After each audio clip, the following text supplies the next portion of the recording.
This is Aliens and Artists, part 2 of our conversation with Samantha Mowat. I'm your host, Stuart Davis. Let's look a bit deeper at the hybridization program.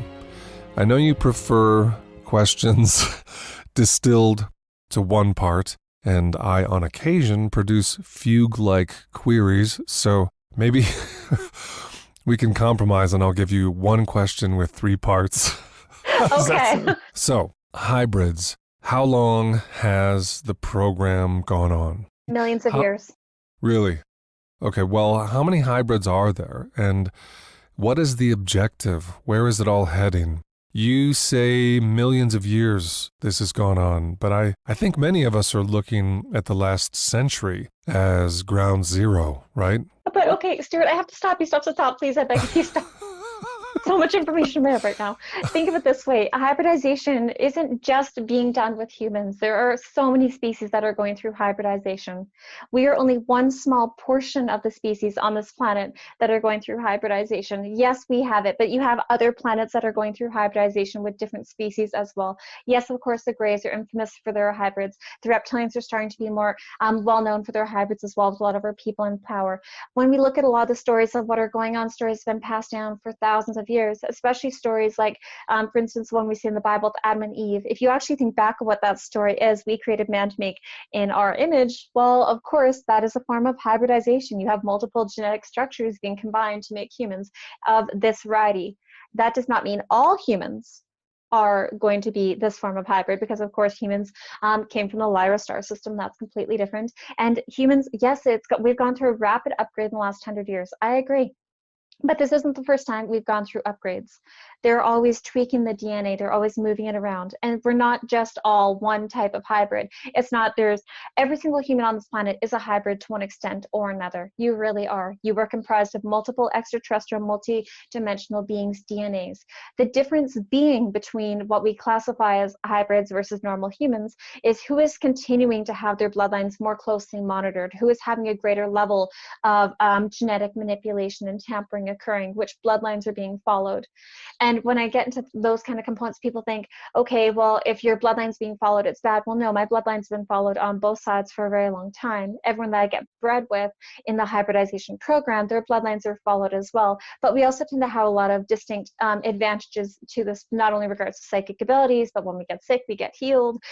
We have a better sense of friendship and connection with these beings, a better level of the understanding the esoteric, things of that nature. But when we're looking at the aspect of how many people have been hybridized over the last 100 years or 1,000 years, it is countless. There's no way we could actually know the true numbers on this, because you'll have people that are, for instance, I'm in the hybrid program, but my sister, they decided would not be in the hybrid program because they didn't like the way in which her genetics turned out. They didn't like some of the dispositions she had, whereas they liked my genetics better for breeding. So I was bred from the time I was a late teenager onwards. So there's a different, they do tinker a lot of people, but they can decide to tinker you for a certain period of time and then stop tinkering you, or they may decide to help put you through a lot of the health and healing, the psychic development, the stress tests, and everything else that go on with determining if someone would be a good genetic match for hybridization throughout childhood. And you may hit teenagehood and they may be like, okay, you're actually more prone towards schizophrenia, and therefore that's a problem. And we don't want to have to deal with that with a lot of our hybrids because they're already prone to this, that, and the other thing, human earth-wise. So we're going to take you out of that part of the program, but still heal you and track you in case you do have children and they don't have those genes turned on. Do you see how there's that level of forethought and understanding on their part about how certain genes get turned on and trying to turn certain ones off, things of that nature? Or people are more having a predisposition towards drugs, alcohol, things of that nature, ignoring the downloads of information that we get, because a lot of hybrids, we get downloads even at young ages telling us things that we should or shouldn't do, things of that nature. But sorry, you had a second part to that question. Go ahead. Well, there's this notion, popular among many experiencers and researchers, that in the last century a great population of hybrids has been created aboard craft, and that there is an objective behind that enterprise, that these beings will be introduced en masse. The idea simply has found traction as a way to account for this aspect of the phenomenon, that we're headed toward a mass arrival, particularly the hybrids via gray/mantids. What would you like to express regarding those sentiments? I do and I don't agree with it. We have a lot of extraterrestrials and multidimensionals already living on the planet amongst us already. All it takes is a simple walking through your grocery store and you're going to pass somebody who actually is not a standard Earth human, whether it is a being that is projecting the image of a human over top of their physical form through the holographic nature of reality, or someone who is actually more like looking human, but genetically very different and not human. That is very common. And it's the reason we have things like people recognizing eyes, seeing beyond the veil, seeing eyes moving towards being slits or pure black, or things of that nature, seeing being shadowing behind somebody. That's very common. But when we're looking at this aspect, which you're talking about, of seeing a massive amount of hybrid beings suddenly coming down to the earth and living amongst us, I don't think it's going to be done in the way that people are expecting. I think most people are expecting for disclosure to happen, then ships to come down and these beings to suddenly be living amongst us. Well, no, because you have to remember, a lot of the extraterrestrials and multidimensionals that have beings in the hybrid program, they love these beings. These are like their children. These are their children, in fact, because they're just a composition of their DNA and ours, tinkered in many various ways. You would not send your child down to a very bad part of an inner city where your child is going to be raped, beaten up, segregated, and things of that nature, would you?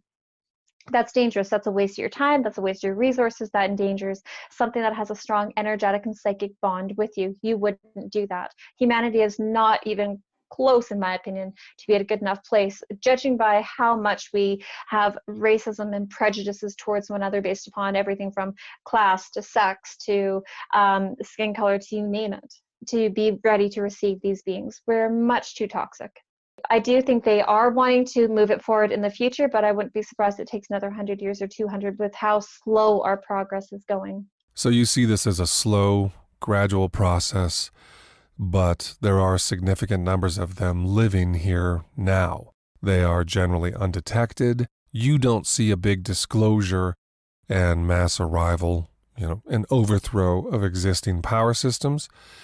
It's just gauged over centuries and millennia, not decades.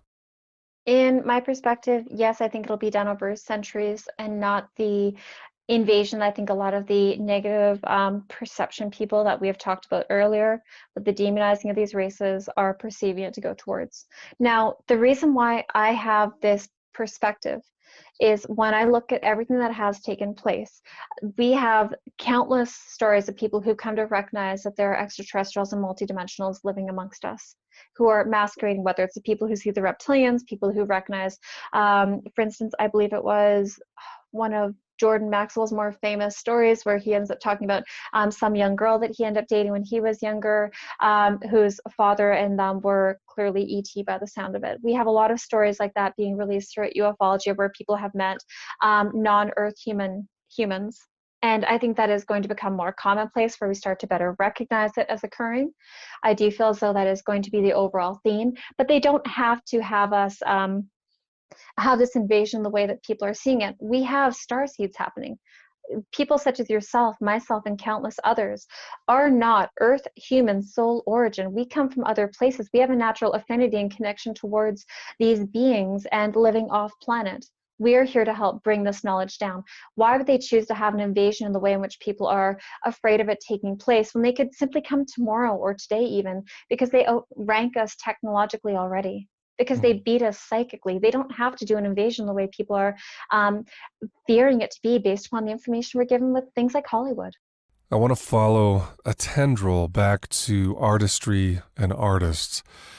When we consider the hybrid program, the offspring in schools aboard craft, the training and cultivation of nascent capacities, basically teasing open the potential of these unique kids. Is artist a calling, a vocation, a life path that a hybrid child could choose? Or is their path determined, preordained for them according to other criteria? If a hybrid child exhibits great artistic promise and passion and were to advocate that they want their life to be as an artist, does that happen? Could that happen? What would it look like? Yes, that could happen. I cannot tell you exactly what it would look like because I haven't encountered that one. But one thing I've known about, come to know about many of the beings I've interacted with is the majority of ones that have hybrids have an interest in allowing for their hybrid children to have an exploration and understanding of both their extraterrestrial and multidimensional DNA components, as well as their Earth human components, where they wish to teach them about their Earth human culture and place of understanding. They may not be able to have art exhibits and art shows like the way we would have it down here, nor large concerts, but they would still be able to have interaction with humans that have an understanding of art and interest in art and be able to help show them ways in which they can better be more expressive. Our understanding of art, they would not necessarily allow for a hybrid child to have access to things like acrylic paints or let's say pastels because of the toxicity level, because they won't necessarily be able to have the same preventative measures in their skin type to have a higher tolerance for the toxicity within a lot of our artistic supplies. If you look at what is contained in a lot of our devices that we use for art, you actually, if you read them, some say that they can be carcinogenic. And so because a lot of the hybrids are better able to absorb things through their skin because they don't necessarily have the same toxicity immunity that we have built up, because we do have a very toxic planet that we're also more accustomed to handle this higher level of toxins. They won't necessarily have that same capability to withstand that same level of exposure. And so they would be able to explore artistic expression, but it would be done more likely in a different way, probably through the use of energetic portrayal of energy and pictures. So when I'm describing this, remember earlier how I talked about the Pleiadians projecting images up on into the air, so myself and my fellow classmates could see it. Same with when I see my hybrid children telling stories, showing the representation in the air in front of us, almost like a 3D movie being portrayed, almost like a projection or a hologram being projected out of the mind. Things of that nature can be done for better artistic expression. It's just a different level of clairvoyance as far as I'm concerned. I don't think they necessarily have canvases up in the same way. I've yet to see a canvas or a photograph of any of the extraterrestrial multidimensional beings when I'm on craft. I haven't seen any on their planets. So to me, I don't think they necessarily have art shown in the same way that we do. I think they still have a very strong connection to it based upon what I've come to notice, but not necessarily portrayed and referenced in the same way that we have ours. So the mediums available would be constrained by the toxicity of their components. Mm-hmm. Thing that I noticed when I've talked to some of my beings that I work with about my hybrid children, I'm like, well, why is it that I'm not able to hug some of them? Why am I not able to breastfeed some of them? And they've explained that has to do with the toxins that run through our bodies. And they actually do a lot of healing on mine. So I'm much healthier than most humans, where I have a more organic lifestyle, where I have regular energetic and vibrational healings done by these beings, where if I get really sick, they take care of things. We don't have the toxins from vaccinations running through our bodies or the chemical shitstorm, pardon my language, running through me. And yet I'm not at a place where I'm healthy enough to breastfeed these children. Then it also says a lot about their level of toxicity tolerance, doesn't it? I want to go into a bit of a tangent. I'm so curious to hear your reflections on this enigma. Are you familiar with the work of David Paulides and the Missing 411 books and movies? No, I'm not, but I'll have to check it out. Okay, so I'll briefly frame it and ask the question, knowing that you haven't been able to assess that collection. His work goes back decades, I believe. It explores and investigates a specific category of missing person cases, not people who were abducted by conventional criminals, not people attacked by animals. Ostensibly, a majority of these cases that Paulides investigates happen in national parks, Yosemite, Yellowstone, etc. Missing person cases with attendant anomalous features. So, the tracking dogs cannot pick up a scent. Often, there's a sudden, inexplicable shift to inclement weather that utterly obstructs the search and rescue efforts. A child may vanish in broad daylight from the company of the others, and then years later their clothes are discovered dozens of miles away atop a mountain, neatly folded. The clothes show no signs of weathering or aging, despite the exposure to the elements. So these and other anomalies create a truly bizarre population of cases. There's thousands of these cases that he's investigated. Add to that the apparent obfuscation of the national parks, who claim to keep no records of missing people. As preposterous as that sounds, that's their claim. He's heard all kinds of explanations, It's Bigfoot, it's aliens, it's Fae entities, which is why I'm asking you about this, because we discussed the overlap of various entities. Is there any intuition you can offer on why these people are going missing under such bizarre conditions, often in our national parks? Well, based on everything you just said, I think it's more likely to be a combination of it. When we're looking at the aspect between the Bigfoot to the extraterrestrial to the Fae element, I think you also have to throw in there things in relation to not necessarily time travel, but portals opening up. Because we do have natural energetic portals that do open on occasion and people can walk through them.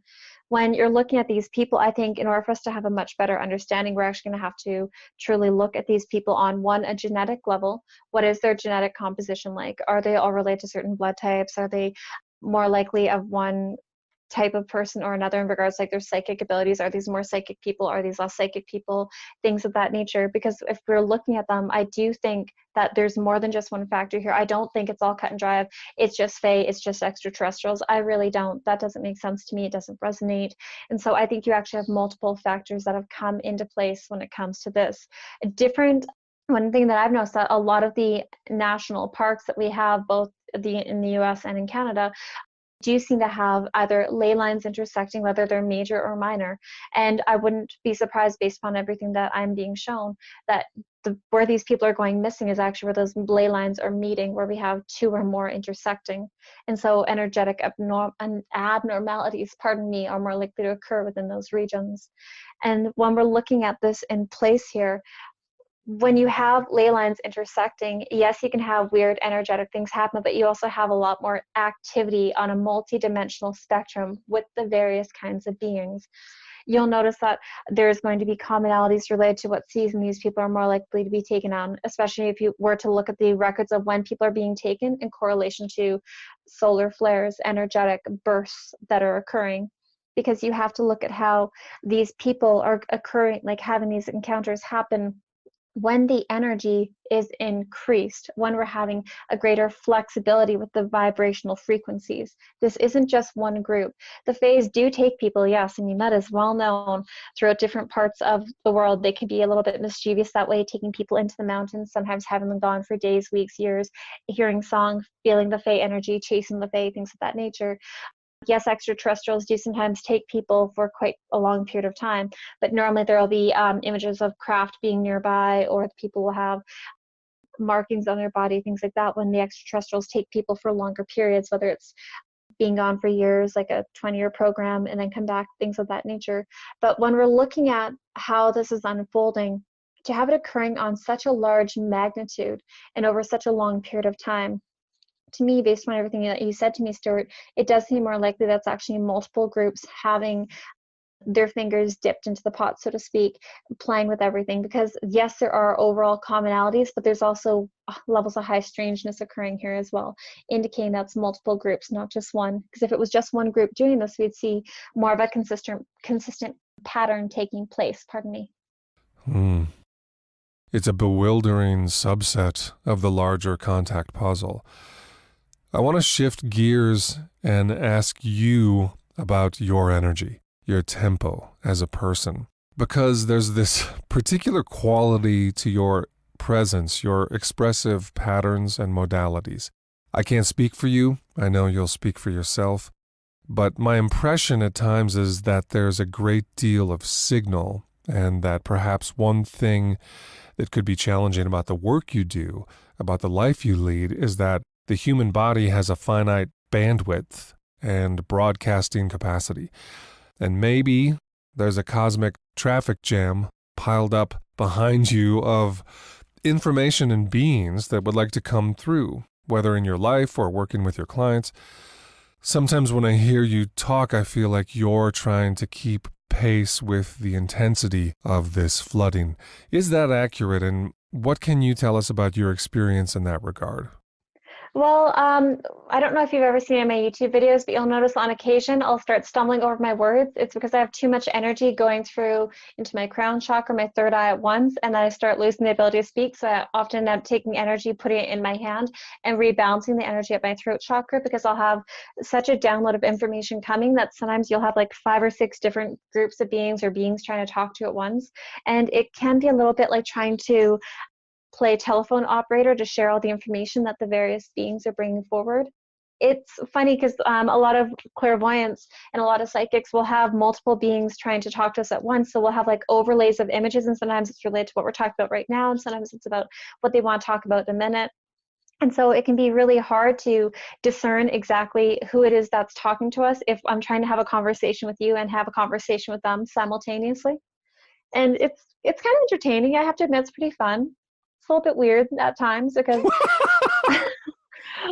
sometimes I'll find myself speaking out loud and I'll be like, oh, you didn't ask me a question. Sorry, I meant to say that in my head. And the person was like, what are you talking about? The telephone switchboard operator is a great image to depict the functional reality of being permeable to a multitude of intelligences. You know, the telephone operator in front of all these channels, you're contending with an other order of attempts to make you the conduit. You know, you're the roundabout for all this traffic. Does that ever frustrate you, or do you feel like you've just made your peace with it, that you just have a strategy that works now?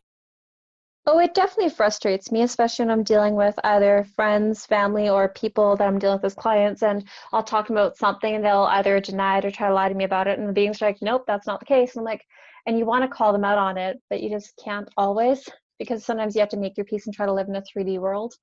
So yeah, it can be a little bit frustrating. One thing I do find when you're someone who's going through a lot of this is I was laying in bed the other night, and thank goodness my kids aren't home. And I woke up and it was like 1 o'clock in the morning after having an encounter, and my guys are like, "You forgot to move the elf on the shelf." I'm like, "Really? We're doing this now?" Come on, I'm sleeping. And so you'll have like these multidimensional beings who'll be like, "This," I'm like, "Where am I putting it?" They're like, "Wrap it in a blanket and put it in the fridge." I'm like, "Okay." And so it's really weird when you have like stuff like that happening. And it was kind of funny because I was having an encounter like a few minutes before that where I was talking to some of my spirit guides, and I started to go into an encounter where it's with someone I do a lot of hybridization with. So I was up on craft and then to be put back with my body into bed only to have myself to go deal with the elf on the shelf. It's really funny having these different groups interacting and connecting, because it sometimes feels like I'm playing charades with everybody. Of course, being clairvoyant, the majority of the information is visual. So it's my job to interpret that as best as I can, which can sometimes make it a little tricky, especially when, like, if I were to look at somebody and see the image of like a blue star or like a blue being, and I'm trying to go at it from my place of understanding, sometimes they want for me to literally say, hey, blue star or blue being. And so I'll often describe what I'm seeing and then give my interpretation, as I'm sure you're well aware of by now. Okay, last-ish question. This one is a little tricky. It's a little delicate to frame up, but I really think it's relevant. And I know you'll have feelings about it, but I don't hear it discussed much. When we look at hybridization, the reproduction, the children, the multiple selected or directed romantic relationships, basically the partnering that happens where the entities have preferences for who you are paired with. A lot of romantic, physical, and reproductive activity is taking place. And in a sense, it reminds me of polyamory here on Earth. I mean, when I try to think of a human parallel to it, how have you managed this with the people, the partners in your life? Is there a lot of jealousy? Is there a lot of discord? Or have you found the maturity and sophistication of those involved is on par with the nature of the phenomena? What is that like? It is complicated to say the least. Let me give you a bit of a overview. When I was 16, I met my first hybridization partner. He did turn into being my high school sweetheart. The moment I saw him, I recognized him right away, even though he and I had been going to the same school for a few years. I'd never seen this guy once, which was interesting. And so the moment I saw him, I had that instant sense of recognition of, I know you. I can't quite place how I know you, but I know that I've seen you. And I know it was not like I've seen you in school, but as in I've seen you on craft. I've recognized that frequency within you. And he and I end up having hybrids together for a couple of years. And I had the same thing happen with my husband becoming ex-husband. Sorry for the TMI. But when I had first saw his image, I had the same thing happen again. We're like, we're going to fight a lot. I swear there's some level of connection between us, but I can't quite figure out what it was. And of course, I was very young when I met him. I was only 18, so I didn't quite understand back then a soul recognition, really the understanding of recognizing people that you've had contact with on craft or in past life memories, things of that nature. And it wasn't until I was about 24-ish that I started to recognize that I was actually in orchestrated relationships and going through the hybrid program. And you may wonder, well, how did you not fully recognize it? I did know that I was going to craft. I knew that I was having some sort of babies there, but I didn't quite understand that they'd be using humans who also have a higher percentage of ET and activated DNA for me to breed with, and they'd be tinkering the DNA and what have you. So when I end up having, okay, I'm just going to be oversharing for a couple of minutes, but. I mean, honestly, I appreciate it. I don't hear these facets discussed, and I think it's truly important. So many relationships are busted up because of contact. So many are created because of contact. So to whatever degree you feel like sharing, I think the complexity of this merits the transparency and frankness to help others tackling these same riddles. Wonderful. Okay, in which case I'm going to be speaking to you for several minutes. So what ended up happening when I was 24 is my husband and I decided after our second child was born, my son had a lot of allergies. We're like, okay, goodness, this kid has had colic for a year. We didn't realize it was allergies at the time. Once we found out that was allergies, like we can't risk having another kid with allergies. He's got like 12 or 13 allergies, which by the way, the ETs that we work with, in particular the mantis, have actually gotten rid of all of his allergies. This kid is completely allergy free by the time he was 8, which is wonderful, which when you have 13, including asthma, is a Christmas miracle. But that was all the healing. And so when my husband and I decided we weren't going to have more children, that we were going to have a vasectomy, I started having different extraterrestrial beings presenting different men to me. The first one I recalled, we were living on Vancouver Island at the time, and what happened was I was up on craft and I was talking to a woman. And I didn't realize at the time she was an ET because I noticed that her face was a little bit blurry, but I didn't really think much of it. And she's talking to me about how this next one I was going to really like, and that it was a male. I saw his hair color, his eye color. She told me they had 2 children. I'm like, no. I'm like, no. I'm married in this lifetime. You are not welcome to be replacing my spouse. No. And she's like, he has 2 daughters, and one has blonde hair and one has red hair. I'm like, no, you're not doing this. A moment later, he walks in. And I, of course, being on craft, was naked. And I'm like, whoa, uncomfortable, not really comfortable having this man that I recognized the moment I saw him, and then realized that I've been seeing him since childhood, as have I with most of the men that I am bred with. We actually start meeting them as a small child.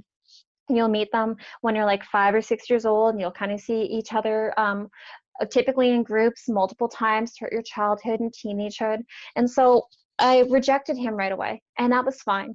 And then about a year later, I moved to Vancouver, and I walked into a New Age store because I wanted to understand contact that I had the night before, or 2 nights before that, pardon me, with a different being. And I ended up meeting my next orchestrated relationship. And this man and I had an instant sense of recognition. We changed the energy in the space because he works as a psychic, I work as a psychic.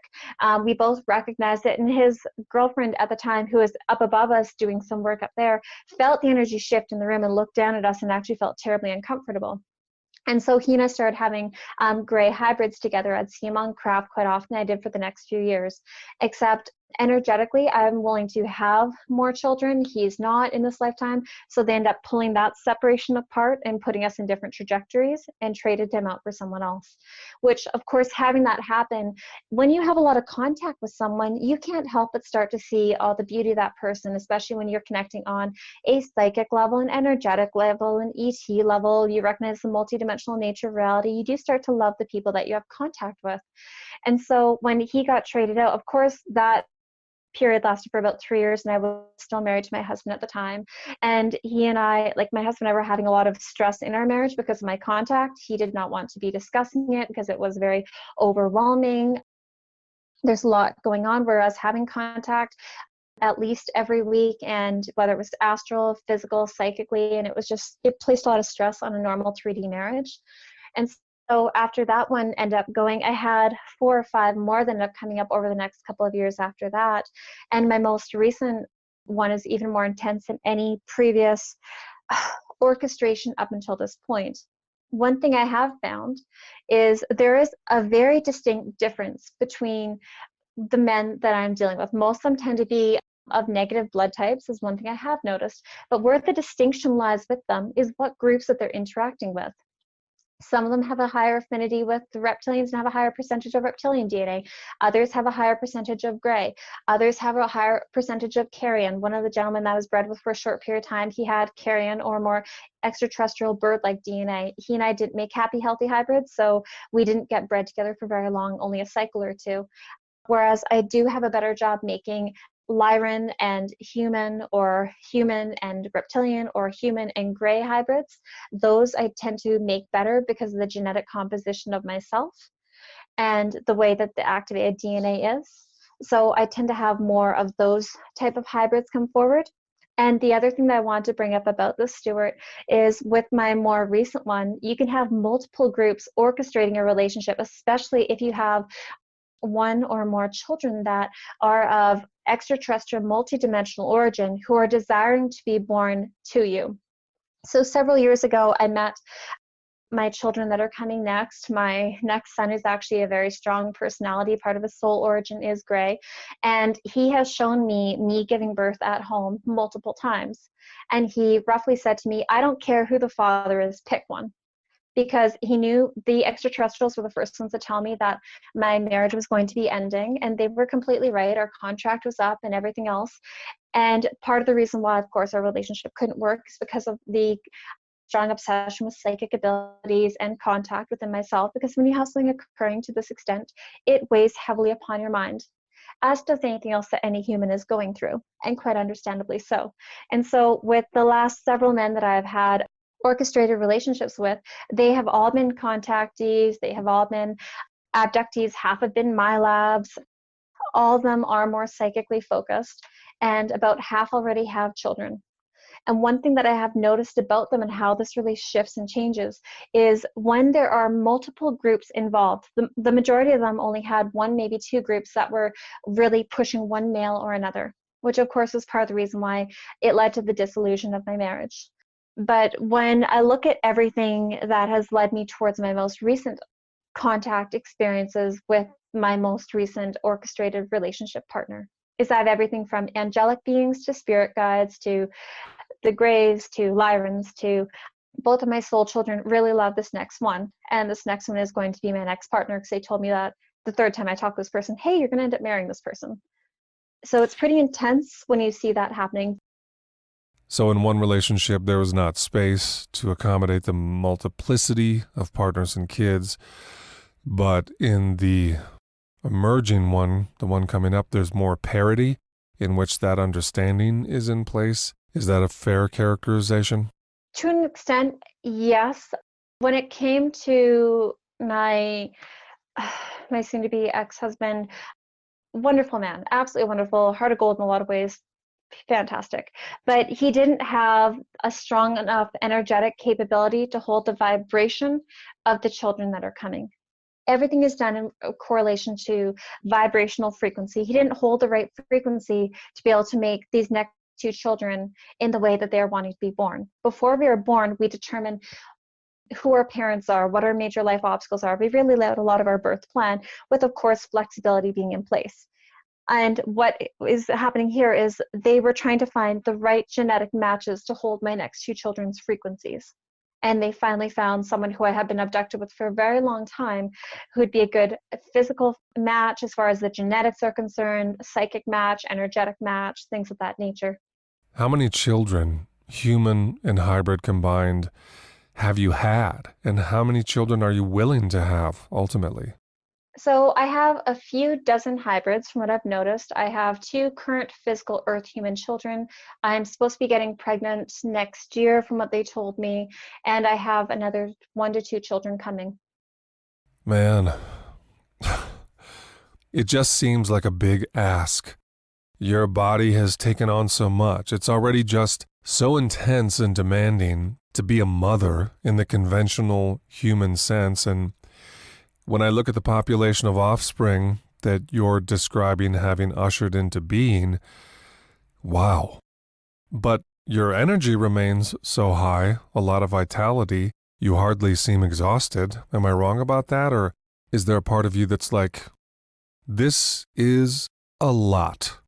On occasion, I get that, but they told me I'm going to be in the hybrid program till about 50. So I'm like, that's okay. I can deal with that. That's not too long. 50. Yeah. So is that feasible in part because of your optimized health conditions derived of contact? In part, yes, but they also told me when I was an early teenager, early part of middle school, Samantha, you're not allowed to do drugs, you're not allowed to drink a lot of alcohol, you're not allowed to have a lot of sexual partners, you're not to join the military, you're not to do this, you're not to do that. I'm like, okay. And I took their advice. And I think that's part of the reason also why I'm happier and healthier is I don't eat meat, I don't consume very many animal products. Like I don't do eggs, I don't drink milk, I have a tiny bit of cheese, but even then they don't want me having that. It's because the vibrational frequency throws off a lot of the hybrid aspects. If you have other vibrations coming into your body, whether it's alcohol or high stimulants, they throw off your vibration. You notice how if you drink a lot, if you have a lot of caffeine, how you feel kind of jittery, or if you have like a ton of cheese or a lot of meat, you're like, oh my God, I feel so heavy. It's kind of like that inconsistent vibratory frequency that comes with what we're ingesting. So they have been very particular about what I am and I'm not allowed to have. I'm not allowed, because I know I'm getting pregnant next year, and it's either going to be twins or back-to-back pregnancies over the next 3 years. They told me as of the end of this year, I'm not allowed to have any alcohol for next year, and I have to go down to 1 cup of coffee a day. I'm like, okay, if that's what you want, that's what I'll do. Because there is an exchange in place. People think they're using you, they're taking advantage of you, but yes and no. This is something I agreed to on a soul level. I'm always happy when I meet my hybrids, my reptilian hybrids, my Andromedan hybrids, my Arcturian, my Pleiadian, it doesn't matter to me. I love meeting my hybrid children. Nothing fills my heart with more joy than when I see my babies. And it's not from that overly hormonal aspect that I say that. It's because there's a sense of recognition and accomplishment when I see them. They are happy, they are thriving, they are mentally stable, they are highly capable individuals. What is not to love about that? It's a sense of accomplishment when you see that your hybrid children are doing very well. And when I look at, yes, it is a lot to ask for someone to be going through frequent pregnancies. I've taken so many pregnancy tests over the last 15, 20 years, it's not even funny. Because I didn't realize for a long time that my feelings of being pregnant, from my breast hurting to my late periods and everything else, were me being physically pregnant with hybrid children, only to have an encounter and then for my period to start a day or two later. I didn't realize that when I was younger. Do you feel as though you've helped other women to be able to recognize those patterns and what they may imply, and that may have alleviated some of the suffering that previous generations of women had to go through in these processes? I hope so. But if nothing else, I'm certainly making it so that my children understand that they are going to be going through hybridization. That is something that our bloodline experiences, and I've helped them to better understand the signs and symptoms of it and how to better recognize what is going on. That way, they're not going through some of the same stressful points that I went through. Because I would go through like months where I wasn't having sex. And then I'd be like, why am I having pregnancy symptoms? Why, all the basic pregnancy symptoms, why are these happening? And I was confused by it when I was younger, trying to figure that out, especially when I was still a virgin. Things like that were very confusing for me at that state of being. So do you feel that you've literally had virgin births? Um, I never thought about it that way, but yeah, to an extent. Part of how they do it is very different. I remember giving birth vaginally to countless of my hybrids, ones that range from being more comprised of, like, some of them have more glowing skin, some of them have look like they're contained within sacs, some of them look like they're physically, like, I've given birth to grays while standing up. I've had beings taken out of me, almost like an energetic cesarean, where I see the body kind of opening up and the baby coming out and the soul essence coming out. So it really depends. Birth is a very broad way to describe it. It's not quite, I can't look at that from like a standard perspective and see it as just one thing. These are delicate subjects to navigate, and I want to thank you for your frankness and transparency. Is there anything else that you feel we should be aware of that deserves our attention that we didn't cover? The one thing that I actually want for your listeners to have the most level of awareness of, whether you're listening to someone like myself or anyone else within ufology or the psychic community, is always use discernment, because what your place of awareness is could be very different from someone else's.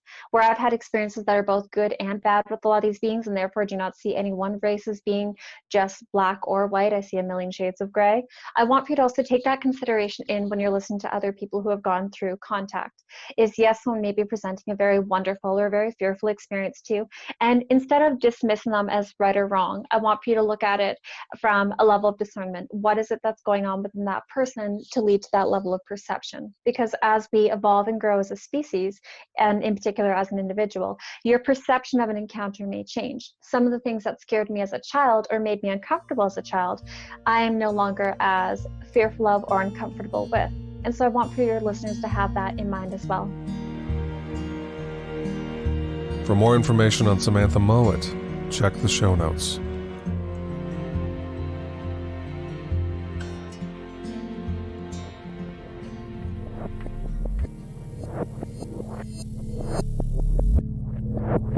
The book UFO Drawings from the National Archives is one of the more interesting outsider art projects in the proverbial Fortean Museum. For 47 years, the British Ministry of Defense collected sightings of craft and anomalous events from the United Kingdom. More interestingly, it also gathered artistic renderings of these sightings, submitted by witnesses. Those artworks were compiled by David CLARKE of Sheffield Hallam University. CLARKE had long sought the release of these documents using Freedom of Information searches. The many artworks, which were eventually declassified and released, were rendered by school children, policemen, and average citizens. CLARKE says of the works, quote, "As visual evidence of unusual sightings that are deeply meaningful and significant to those individuals who see UFOs, they are uniquely valuable historical documents in their own right, and shed light on how the events and popular culture of the age imprinted on people's imaginations." End quote. In many ways, the uncalculated and raw portrayals carry a unique veracity. Far from the polished production of film or TV, these depictions bear the emotional urgency of witnesses trying to make sense of what they saw. Often these artworks express the most baffling, bewildering moments of the observer's entire lives. They're evidence of how contact and anomalous experience can make artists out of anyone. We'll explore particular sightings and artworks from this book in more detail in future episodes of Aliens and Artists. To follow along, you can purchase the book UFO Drawings from the National Archives by clicking on the link in the show notes. Aliens and Artists is brought to you by The Liminal Muse, offering one-on-one work with me, Stuart Davis. Sessions focus on creativity, spirituality, anomalous experiences, and transpersonal hypnotherapy. Go to theliminalmuse.com to book a session, or check the show notes. Hi friends, Stuart Davis here. Not the dead painter, the other living Stuart Davis. The dead Stuart Davis was great, but he no longer needs your support because he's moved on to other forms of currency. He's working in the discarnate economy now. I, however, for now would love your support. If you like the podcast, please consider becoming my patron. Just go to stuartdavis.com, click on the Patreon link, and transfer the sum total of your net worth or another amount, and I will use that money to buy food and heat my house, put gas in my car, and take my dog to the vet, and of course, make more art. Thank you so much for your support.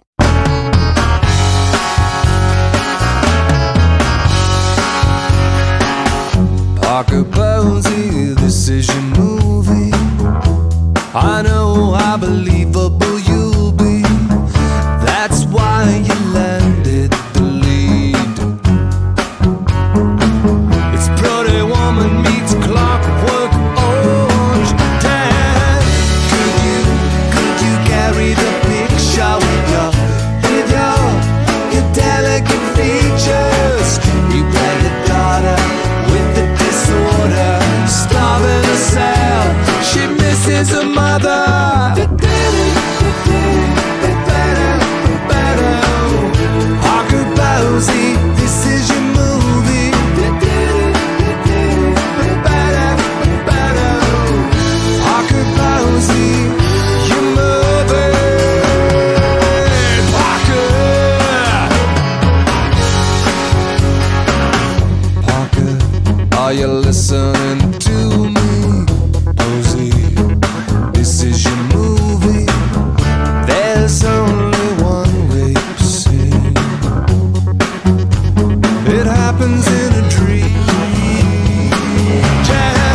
over. Winona Ryder, come on, turn up the moxie for me. Go on, go get an Oscar for me.